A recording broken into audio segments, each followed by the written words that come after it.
What are your thoughts on the number 7 aspect of it? I thought the story that came out of that decision was pretty cool. Yeah. Cal's tweet, and then the little maybe 30-second segment that Bill Ripken had on MLB Central this morning. I love the perspective of it. And again, I think it has to do with like this. It has to do with families. It has to do with like baseball families. It'd be one thing if it was just another prospect. I really think it would be one thing. But the fact that I'm positive that there's been plenty of sources that Bill and Cal have been able to talk to, understanding and being like, hey, like this kid's the real deal. He's got the makeup for it. He's a respectful kid. There's probably a lot of conversations going into that. But I love what Bill was saying. He's like, like it brings my dad back into the conversation.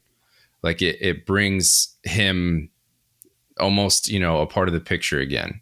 And for those to be attached, it's like, that's an important thing. So like, I think it's cool for Ryan and the rest of his family to like, have Cal Sr. like mentioned again.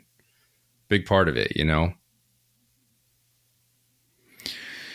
Uh-oh. Yeah, I'm with you. I think if it was this game just got busted open, buddy. You spoke too soon. No, like I said, I was like, okay, bases are juice. They could blow this thing open. I mean, it could go either way. You hate to see a rally killed right before Jackson comes up, but they just took a 7-5 lead. Was it a 3-run jack? I'm behind. 3-run jack over left center monster. Oh, tank job. Well, I mean, the rally wasn't necessarily killed. It was just. Well, I get what you're saying. I know. Home runs kill rallies. I'm in that belief. Sure. That's fair. Yeah. That's fair. Okay. Yep. There it is. 3-run jack. Daddy hack too. Yeah. But Love that. Anyway.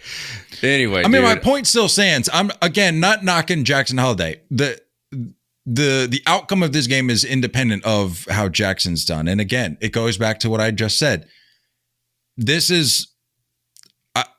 First of all, I love that it's at Fenway. I mean, if you're going to have a debut, the fact that it's at Fenway, cool debut. There's a lot of historical elements to this call-up story. The number 7, Fenway. There's a lot in the mix there. Mm-hmm. But again, this is hindsight's 2020. But this is a little anticlimactic. They should have broke camp with the team. Yeah, he gave them every reason to keep him on the roster coming out of camp. They didn't, but here we are.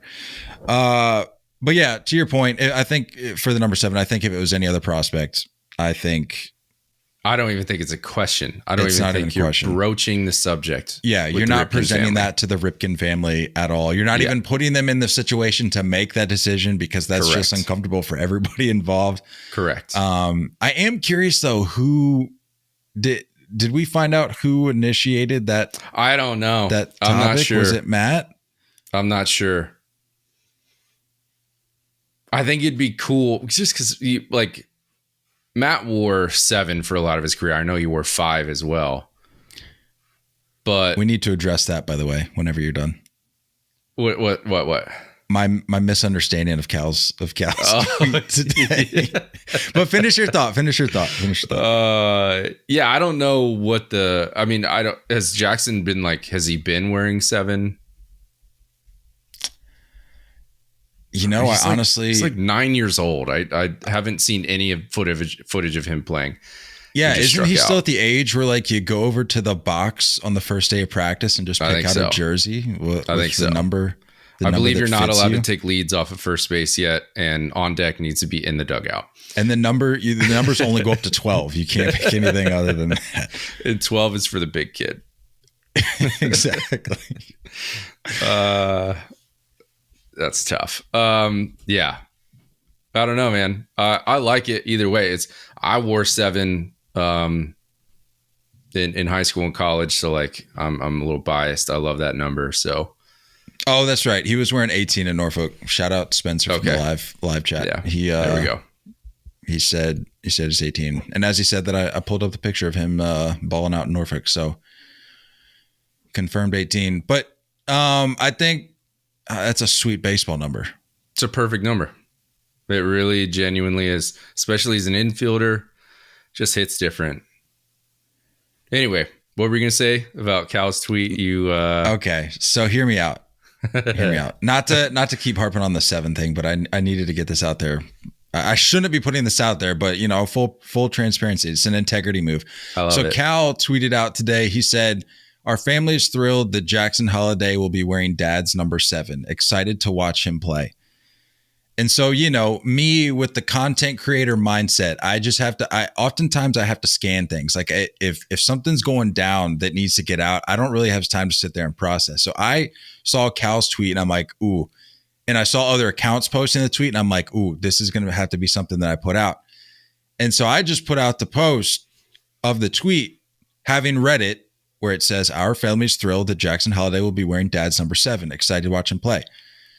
The whole time, I'm going, yeah, I mean, that is cool. Like, he's wearing Matt Holliday, like his dad's number 7. Like, it doesn't surprise me. He went with Dad's number. And then I start seeing pictures of Cal Sr. popping up, and I'm like, what is this about? And then I had to put 2 and 2 together. I said, oh, obviously he's talking about Cal Sr. I knew this.